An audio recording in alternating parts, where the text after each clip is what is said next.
মা, তোমার হাসির আড়ালে লুকোনো কষ্টগুলো বুঝতে শিখলাম অনেক দেরিতে। পৃথিবী আমাকে কষ্ট দিলেও সব কষ্ট নীরবে তুমি বুকে তুলে নিয়েছো মা।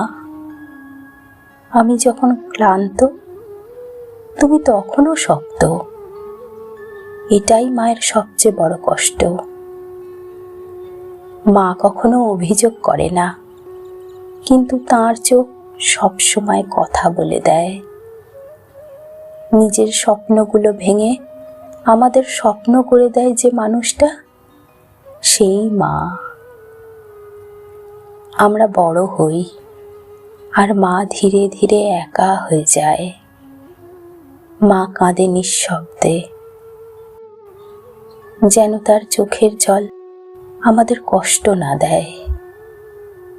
পৃথিবীতে সবচেয়ে নিঃস্ব মানুষটা হলো মা, কারণ সে সব দিয়ে দেয়।